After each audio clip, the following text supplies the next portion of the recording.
Drugo vprašanje. Zanima me, kako AIQ razlaga občutek za čas. Naprimer, če oseba skoraj vedno zamuja, je pozna in v tem ne vidi nič narobe, se ponovadi niti ne opraviči ali sporoči, da bo zamujala, ter nerealno predstavo, koliko lahko naredi oseba v določenem času, preplanira, kar prevede v stres in nezaupanje, ter kako se lahko razlaga, če je ravno obratno, oseba je preveč točna, čaka 20 minut samo, da ne bi zamudila, raje planira premalo dela, da je le narejeno. Takšno raznoliko dinamiko imava s partnerjem, on zamuja, jaz čakam. Zdaj, če ima oseba, še posebej v otroštvu, negativno izkušnjo z nekom, ki zamuja, se pravi v tem primeru vi, ki ste postavili vprašanje, verjetno z očetom, in opazuje ter čuti materino stisko, nejevoljo in neučinkovitost ter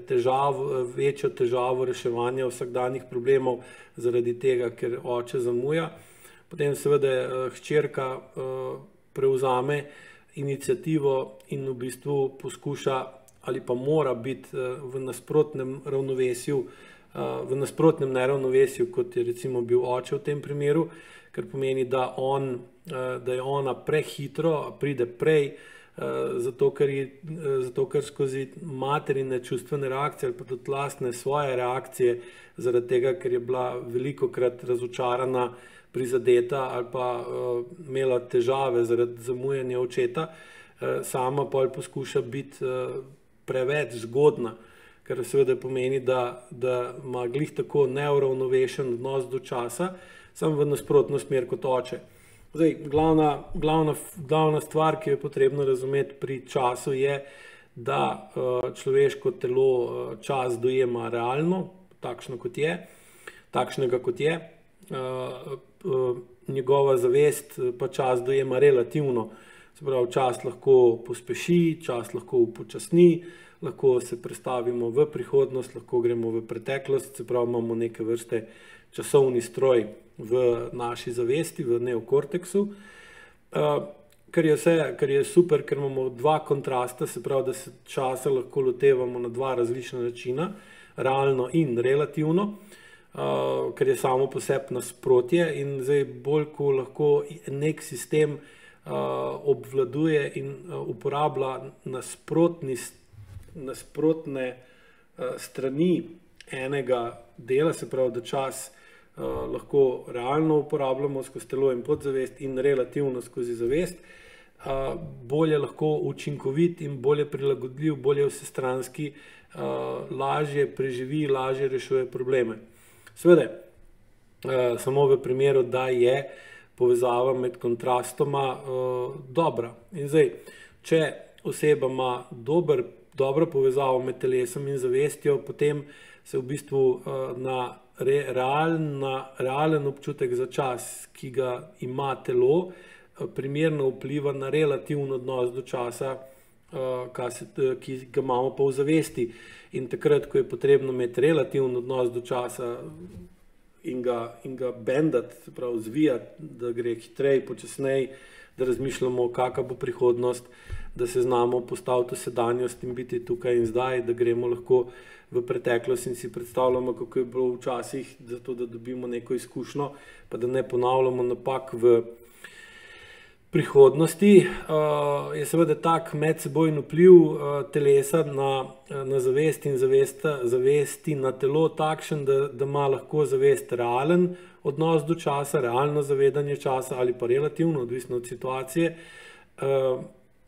In v takem primeru seveda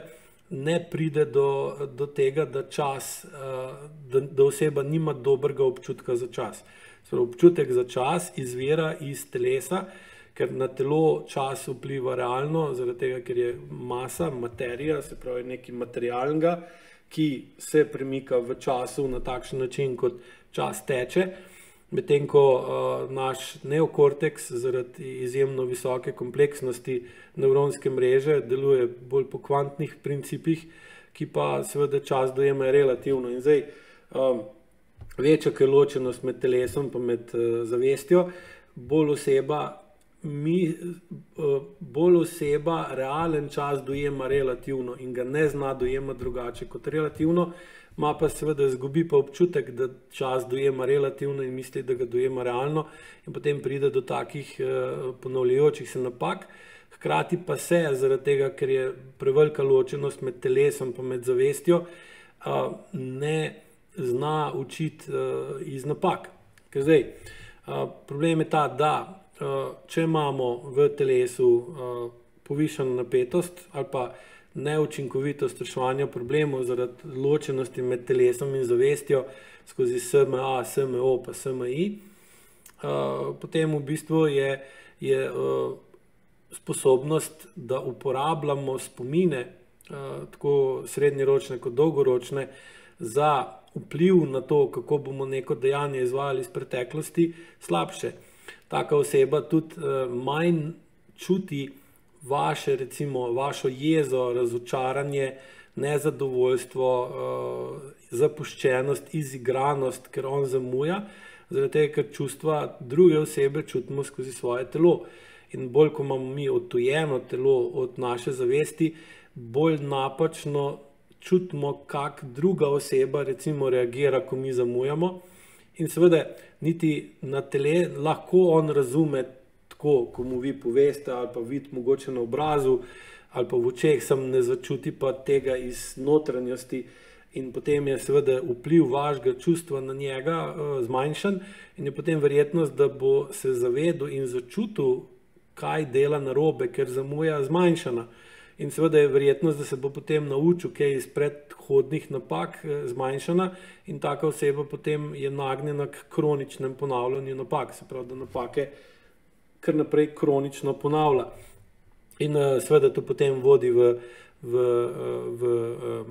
nezadovoljstvo in zmanjšuje privlačnost med partnerjema, hkrati pa druga partnerja sili v to, da je prezgoden,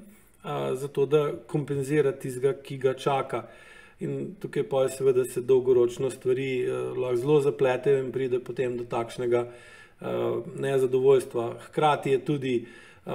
ta ločenost med telesom in zavestjo osnoven predpogoj za nerealno predstavo, koliko lahko naredimo v določenem času. Eni recimo, da naredijo preveč, drugi premalo. V vsakem primeru je tako, za kvaliteten ali pa čim bolj kvaliteten odnos do sedanjosti, do preteklosti in do prihodnosti je potrebno imeti, kakor je mogoče, nizko senzorno motorno amnezijo in odtujenost, ker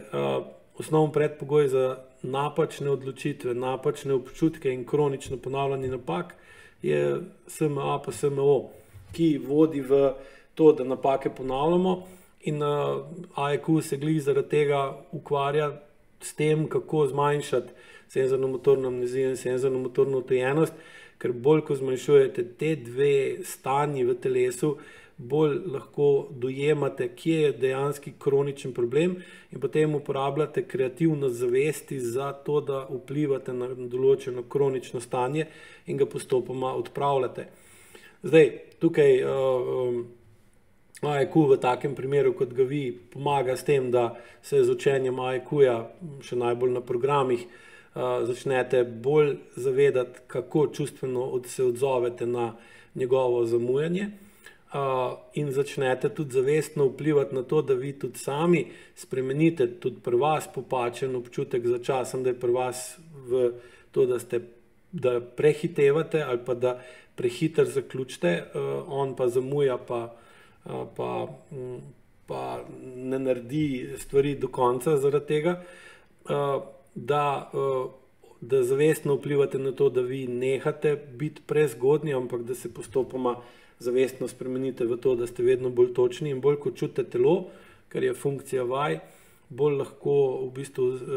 izboljšate svojo natančnost, točnost in bolj, ko boste vi zavestno šli v to, da ne čakate, ampak da postajate vedno bolj točni, bolj boste tudi na njega pritiskali za svojo spremembo, da bo on vedno manj zamujal. Če pa boste skupaj sodelovala, pa recimo izboljšvala senzorno motorno amnezijo in odtujenost pri obeh, bo pa on seveda vedno manj zamujal, vi boste pa vedno manj čakali in bojo napetosti med vama vedno manjše. Zdaj, tukaj pa tudi pol pride do problema, da ko pride do zmanjšanja takih napetosti, nezadovoljstva, se začne telo sproščati, je vedno manj napete, mišiče je vedno manj napeto in potem vas čaka določeno obdobje, ko se bojo iz telesa ven sprožile različne stvari iz preteklosti, travme, zamere in podobne stvari, kar je potrebno potem nekaj časa tudi potrpeti, da ne pobegnete nazaj vsak v svojo neučinkovitost, ki vam omogoča, da ste zakrčena, vsak zaradi svojega razloga in v tej zakrčenosti v bistvu ne čuta, kaj je vse nerešenega v preteklosti in potem lahko odpravita. O tem pa veliko razlagam na svojih programih, ker te razlage so pa preobširne, da bi bile smiselne za YouTube dogodke.